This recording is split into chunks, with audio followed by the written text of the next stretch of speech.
Well, good evening, everyone. Thanks for tuning into my channel. I know it's been a long time since I've had an update, a little over 2 years. Some people have asked, do you still have the layout? You still working on it? The answer to both is yes. Just been sidetracked with some other hobbies. I got back into motocross racing. I raced 2 seasons. Last one was super busy. Raced 28 weekends.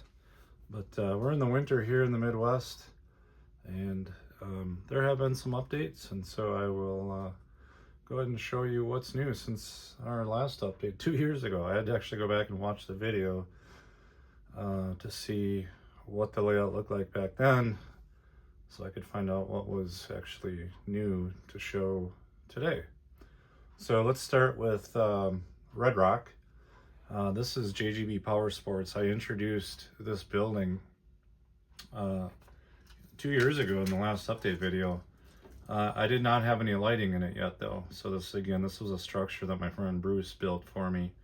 He loves building structures. So on the right is JGB Power Sports, and on the left side, that brown adjacent building is O'Brien Furniture, I believe. I think that's what I'm making it. And so now there's some signage on O'Brien's Furniture. You can see, I don't know how well you can see that, Allison's Antiques. Allison's the name of my daughter. There's a Purina Dog Chow sign on there. And then JGB Power Sports has got some motorcycles, some dirt bikes in the front. Those actually look like my dirt bikes. I ride a red Honda CRF 4-stroke, or I race a 4-stroke with yellow B-class number plates. So those are really cool. Bruce made those up for me, those miniature motocross bikes. He did a fantastic job. So the idea is that JGB Power Sports is a motorcycle shop and a showroom. So those are some bikes that are out in the front lot for sale. Again, we've got some lighting now. I actually finished this lighting probably a year and a half ago. Spent quite a bit of time on it. So there's lighting for both O'Brien Furniture as well as JGB Power Sports. Now, the interesting thing about the lighting, what I decided to do is overcomplicate it. My layout has the fascia, if we zoom out here, or excuse me, the valance. So up here, the valance has two different styles of lighting, and I think I've covered this in previous videos. It's got, what I've got right now is kind of the yellowish sunlight type lighting, but it also has bright white lighting, so I can turn on the bright light, turn off the sunlight. So now I got the bright white lighting on. I think the camera can pick it up a little bit. So I've got some options as far as what lighting I can run on my layout. Now, why does that matter? Well, I'm going to switch back to the sunlight, the natural sunlight color. If I turn off my lights completely and we look at JGB Power Sports, I don't know how well you can see this. I'm going to try to zoom in. On the second floor of JGB Power Sports, it's really hard to make out, but there is a layout in there. It is the Red Rock Northern layout. It is my layout. It's modeled inside that building. Let me see if I can turn on, no.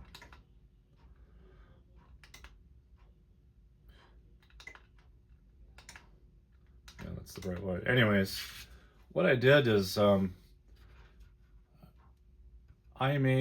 modeled, since my layout is in that building there. Now you can actually see it a little better. You can see the layout right in here. So that's the Red Rock Northern. Since I have two styles of LEDs on my actual layout, bright white and sunlight, I actually pulled that wiring into this structure. So this railroad room actually has both the bright white LEDs and the yellow sunlight LEDs. And so what happens is when I hit the master control for my actual layout and run the yellow sunlight LEDs, we will have yellow sunlight LEDs inside that layout room in the model.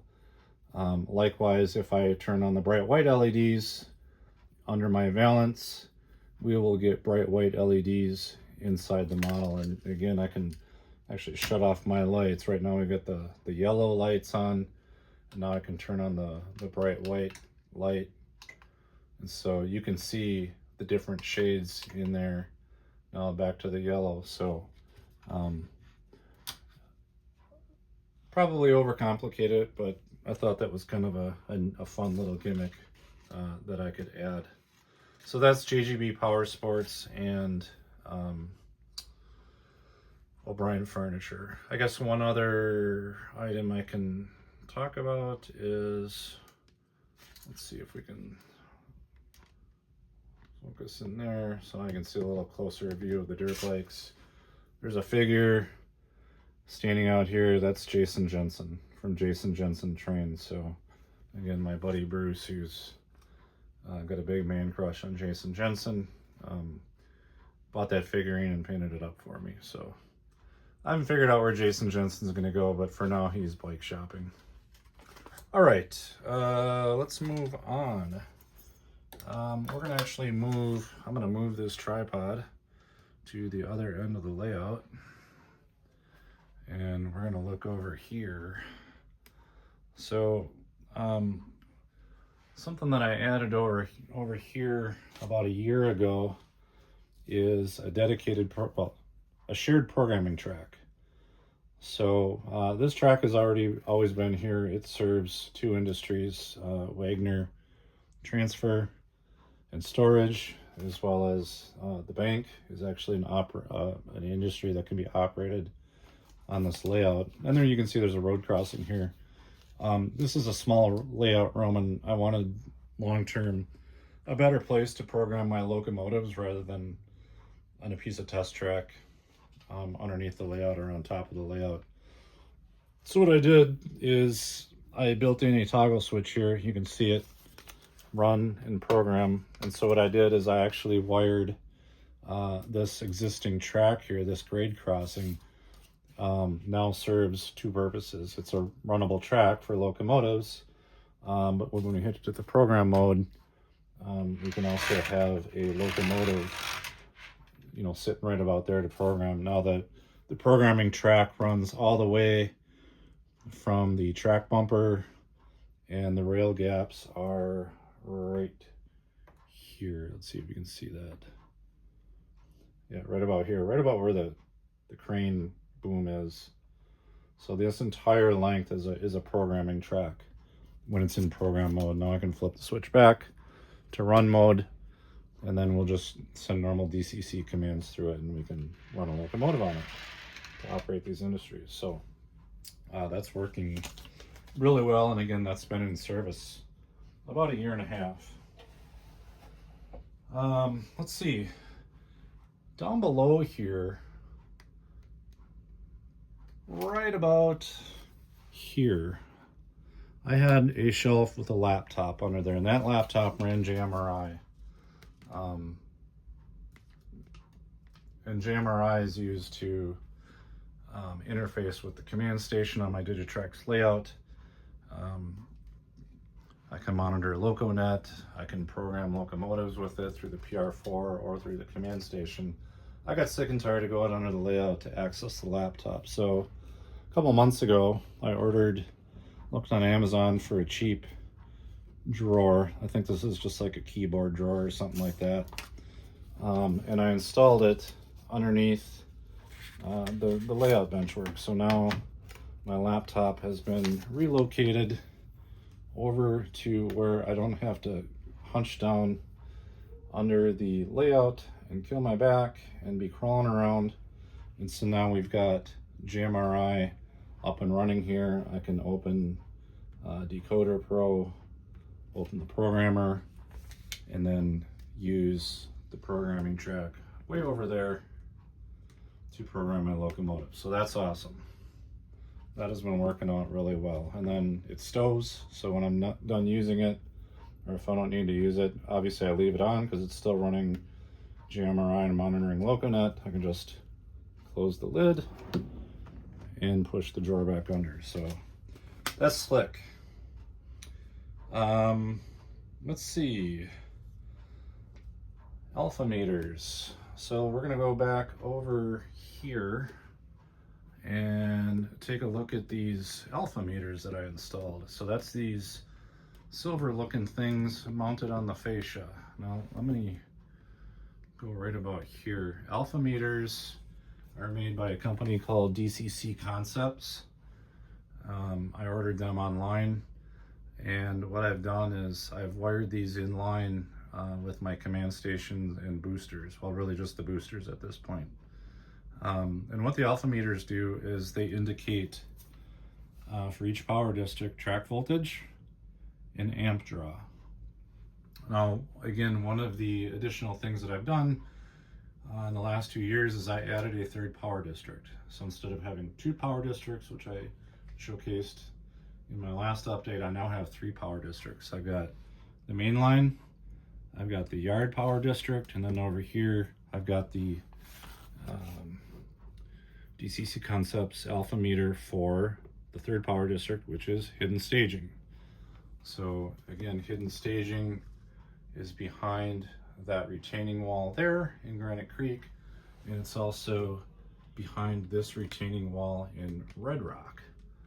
And so the idea is I can get at any time a healthy and current readout of track voltage and amperage. And so just to kind of showcase this thing in action, I've got one locomotive on the layout right now. It's actually a track cleaning machine, and so it's sitting in the yard. So keep your eyes on this bottom alpha meter, and so we're seeing, I don't know how you can see that, but we're looking at 14.6 volts and 20 milliamp draw. Now if I take the throttle and I turn on, for instance, the vacuum cleaner, again, this is a track cleaning locomotive, turn on the vacuum cleaner, you can see the meter there has jumped to 230 milliamps. I'll turn it off. You can watch it normalize back down to about, looks like 40 milliamps, 30 milliamps. And again, I turn on the vacuum cleaner, it jumps up to 250 milliamps. Now, you can see this thing also in action, as again, I'm in the yard right now, but if I pull forward, again, we'll see that amperage go up a little bit, and actually just turn on the vacuum cleaner. Okay, so we'll watch it transition from the yard to the main line, which is right about down there before it goes in the tunnel portal. So I'll kind of call it out, but you can watch the load will switch from the yard alpha meter to the mainline alpha meter. So I'm going to speed this locomotive up, and I can tell you it's just about to cross the power district now. And so you can watch now the load has transitioned from the yard power district now to the mainline power district on that upper alpha meter. And now the locomotive is now running around the main line. Now likewise, if I had pulled that track cleaner into hidden staging, you would see the numbers shift for the alpha meter that's tied to the power district for hidden staging. All right, so I'm gonna shut that locomotive off because it's pretty noisy. All right, let's zoom out. What else do we got here? So again, I added a third power district, and in the process of doing that, I thought my DCS 100 command station was going out on me finally after 25 years. So I upgraded to a DCS 240 Plus command station, which is now running LocoNet. But it is not powering any of the power districts. The power districts are now powered by the existing Digitrax DB210 booster, and then I bought a Digitrax DB220 dual booster. So between those 2 units, there's three boosters, and that's running the 3 power districts on my layout. So that's kind of what's new in the land of command stations and power districts. I'm gonna pause for just a second here, and the last item I'm going to show you, I plug something in under the layout so you can see it a little better. If you look at my last update video from 2 years ago, you get actually a really good look at what my command station kind of nest looks like, where everything ties in: the command station, the booster. You know, at the time I had the PR4 and the UR92 under there. It was pretty sloppy, not gonna lie. It's always been a long-term goal to clean that up. And as I've worked under the layout the last many years, every time I got to work under there and duck my head and kink my neck and crack my back, it's a pain in the butt with all the wires. So what I've done is I'm going to lower this tripod and show you what I've done in terms of cleanup down there. I'm sorry for the shakiness. So now you're getting a glimpse of what this looks like under here. So I'm going to bring this down even more. So what I've done is I completely redesigned the underneath portion of the layout. I built this piece of plywood. It's a 2x2 piece of plywood, and I organized all of my command stations, all the power supplies. The UR93 is on there. You can, or sorry, the UR93 is on there for tetherless duplex throttle control. And I've neatly organized all of the wiring and then labeled everything. And so this is much more appealing for me to look at. It's easier to work on. It's very clear where all the wires go to. Let's see if I can get up there a little closer. And there's the command station. The DCS 240 Plus is on the bottom. The DB220 dual booster is in the middle. The DB210 single booster is on the top.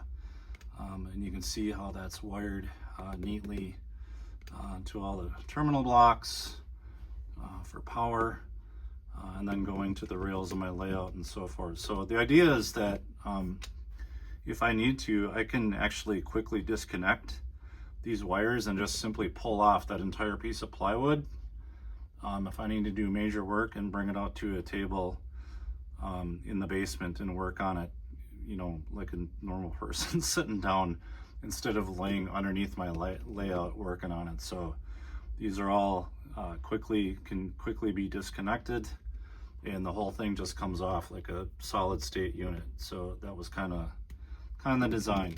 So I spent probably a solid 2.5 days last week working on this. I've been on vacation from work, so I'm pretty proud of how that turned out. I like it. So yeah, that was a lot of fun. I like where that's at now. So I'm gonna go ahead and bring the tripod back up. I think that's just about everything I have to show for today. So I'm gonna set the tripod back down here, and we'll take a quick spin around the room, make sure I didn't forget anything. Got the alpha meters, we got the programming track,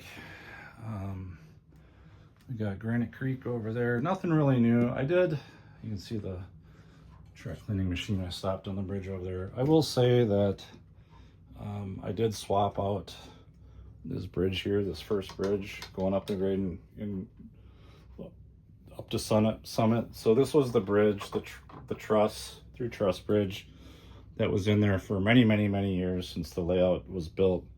The problem, I like this bridge, and I built it and I custom painted it and weathered it, but the problem with this bridge is it's got, if you can look at the through profile, it's too narrow for some of my equipment. So for instance, if I tried to bring a crane through there, or even some steam locomotives, they're too wide and they catch on these truss pieces in there. So fortunately, you know, this is an Atlas kit. You know, the Atlas plate girder bridges are the exact same dimensions, at least for the length, but they're wider. So this was and I already had one spare, so this was an easy drop in to replace that. I've been avoiding that for a long time because I've already got a plate girder bridge up here, the second one, and I kind of wanted to have two different kinds, but I also, you know, operations takes precedence, so I can't have, you know, certain rolling stock or locomotives or whatever hanging up on this bridge. That just doesn't work. So for now, I've taken it out of service. Maybe I can doctor it up to cut these pieces off. I don't know. I still like the bridge, but like I said, the stuff gets hung up on it, so I'm just putting it to the side for now. Let's see. Yeah, we got the laptop drawer.